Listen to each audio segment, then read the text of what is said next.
Good morning. 오늘은 아스완의 문화 유적을 둘러보겠습니다. Welcome to Aswan. Now you go to the Nubia Museum. Yeah, sure. Nubia Museum open at 9 and finishing at 4 or 3.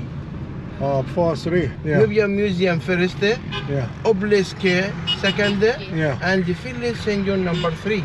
Oh, sure. Okay. That's good. Because after finish Philis Senghon, Yeah. you go to the Sofitel. 오늘은 아스완에서 누비아 박물관, 미안송 오벨리스크, 필레 신전, 그리고 마지막 소피아 호텔을 들리도록 하겠습니다. 아스완 시내 중심에는 맥도날드가 있어서 아침에 모닝 커피하기 참 좋은 장소입니다.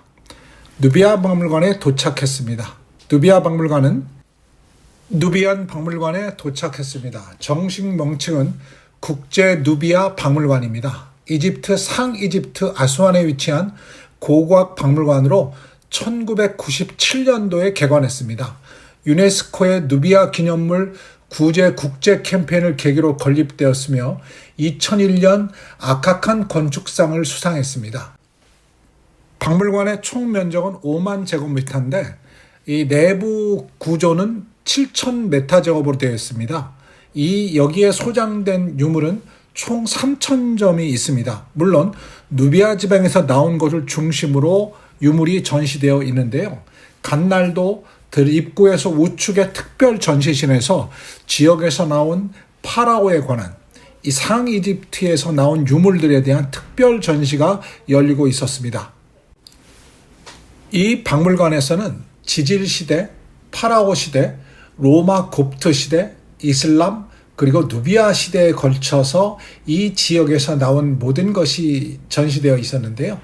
야외 전시는 90점의 희귀한 기념비적 유물이 있었고요. 실내에서는 선사시대 유물 50점을 비롯해서 파라오 시대 유물 500점이 넘고요. 그리고 곱트 시대 유물 50점 정도, 이슬람 유물 100점 정도, 누비아 유물이 140점 정도로 해서 총 1,000점 가까이 전시되어 있다고 합니다. 그날 그 특별 전시실에 있던 유물들도 한 200여 점 정도가 전시된 거로 보면은요. 상시에 1,000점 정도, 특별 전시실에 200점 정도 해서 1,200점 정도의 유물이 누비아 지역을 중심으로 나온 유물들이 전시되고 있었습니다. 이 돌아보고 난 느낌은요. 아부 신벨 등이 이 나세르 호스 아래 아스완 하입댐 건설로 인해서 수몰이 됐는데요.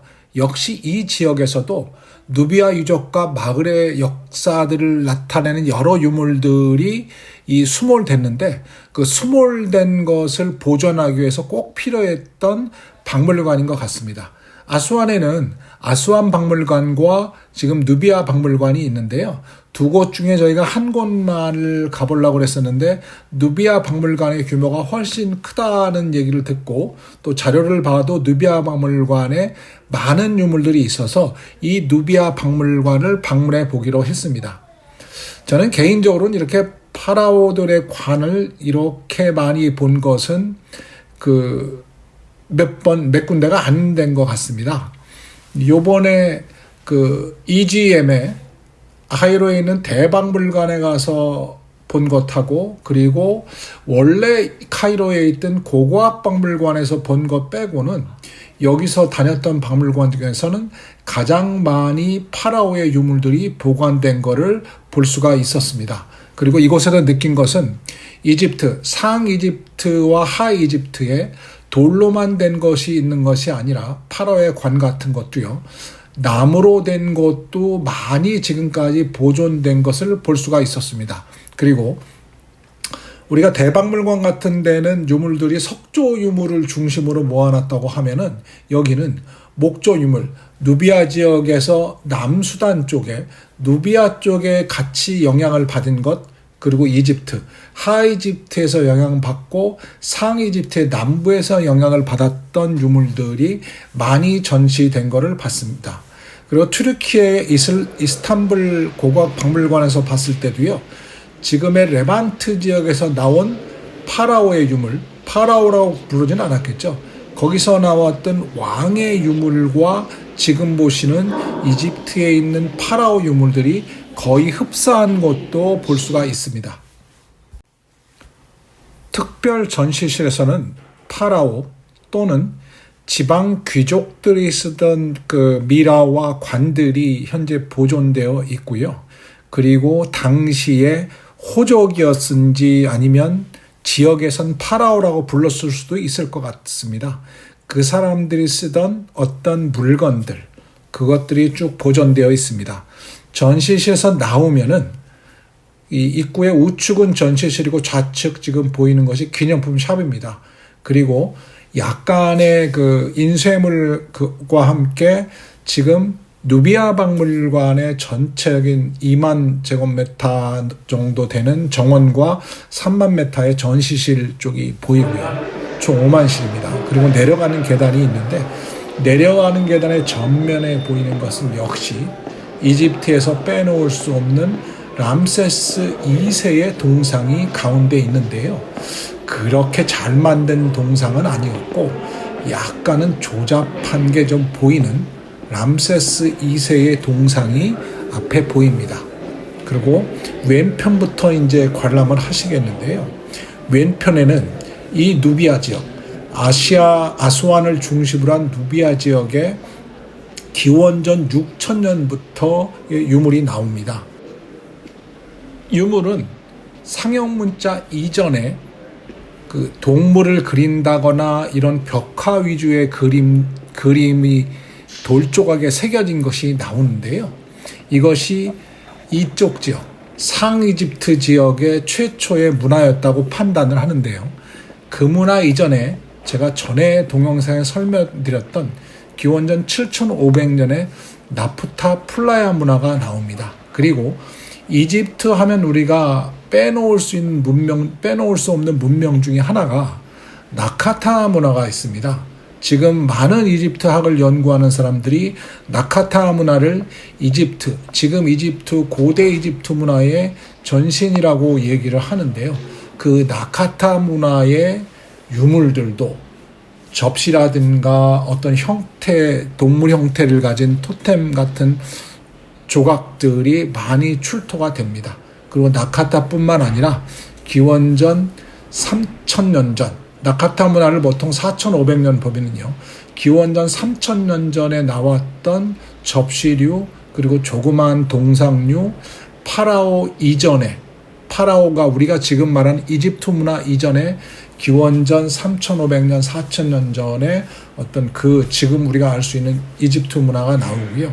그 이후의 문화들, 지금 우리가 카이로 박물관에서 봤던 거의 흡사한 전시물들이 쭉 나옵니다. 그러니까 이 누비아 박물관은 아수안 지역 상이집트에서 있던 기원전 6100년 그 선사시대 유물부터 이 지역에서 나오는 것을 거의 집대성해서 시간 순서로 쭉 디귿자 모양의 전시실에 전시를 하고 있습니다. 누비아 박물관에서는 선사시대 기원전 6000년부터 쭉 시간 순으로 정리되어 있어서 대박물관 같은 경우에는 보기가 좀 까다로운 것이 있었는데 여기서는 생각보다는 몇 개 안 되는, 1000개도 적은 숫자는 아닌데요. 몇 개 안 되는 유물 때문에 시간에 어떻게 흘러가는 순서를 가장 잘 볼 수 있는 박물관 중에 하나였습니다. 그리고 특히 아부신벨 우리가 방문했을 때 위에 22개의 원숭이상이 있었던 것을 보여드렸습니다. 이집트에서는 이것은 게코 원숭이인데요. 게코 원숭이가 태양이 뜰 때 울부짖는다고 합니다. 그래서 어떤 지혜를 가진 동물의 하나라고 생각이 돼서 토트 신의 다른 모습이라고도 표현한다고 합니다. 그래서 이집트에서 원숭이는 대단히 신성한 동물로 여겨지고 거의 토트 신 또는 태양을 예비하는 신으로서 받아들여지고 있고 추앙되고 있습니다. 이곳 누비아 박물관에서는 많은 1000개니까 어떤 면에서는 많은데요. 많이 전시되어 있지는 않았는데 시간의 흐름을 정확히 볼 수 있는 유물들이 전시가 되어 있습니다. 그리고 이 이슬람 시대까지 이곳에서 연결되었다는 것을 맨 끝에 가면 이슬람에 관한 유물까지 나옵니다. 결국 이 지금 제가 튀르키예를 이번에 방문하고 이 이집트를 방문했었는데, 튀르키예도 이슬람 국가고 이집트도 이슬람 국가지만은 보다 이슬람의 생활 방식이 그대로 적용되는 것은 이집트인 것은 분명해 보입니다. 이 박물관을 가가지고 나름대로 여러 가지 이집트의 신들도 볼 수 있었고요. 지금 보시는 것은 말인데요. 말에 미라를 해놓고 저렇게 조각을 해놨더라고요. 근데 실물 크기하고 똑같은 크기입니다. 대단히 위압감이 있었고, 당시에 이 상이집트의 힘이 어느 정도 강성했는가를 볼 수 있습니다. 아까 말씀드렸다시피 이것은 아수안 댐을 만들면서 여러 가지 그 유물들이 잠겨서 이걸 옮기는 과정에서 아부신벨로 나오고 기타 필레 신전도 옮기게 되면서, 그때 현장을 못 옮겼던 유물 중에서 귀중한 유물을 옮겨 놓다 보니까요. 여기에도 아부신벨이 옮겼던 배경, 필레 신전이 옮겼던 배경에 대한 설명하는 것까지 이 박물관에 전부 있었습니다. 나름대로 이 박물관을, 누비아 박물관은 처음에는 누비아 지역의 특징적인 것만 전시해 놓은 건 줄 알았는데요. 방문하길 잘했다는 생각을 가지게 되었습니다. 이 아수안이라는 지역은 우리가 룩소르보다는 덜 들어본 지역인데, 룩소르보다는 훨씬 더 큰 도시의 형태를 가지고 있었고요. 룩소르는 발전을 제한시켜서 그런지 몰라도 좀 도시가 생각보다 너무 적다는 느낌을 많이 받았는데, 이 아수안은 나름대로는 많이 정비되고 룩소르보다는 나는 좀 편안한 시설도 많이 있었습니다. 또한 박물관의 규모도 룩소르보다는 이 아수안 박물관이 훨씬 더 정비가 잘 돼 있었습니다.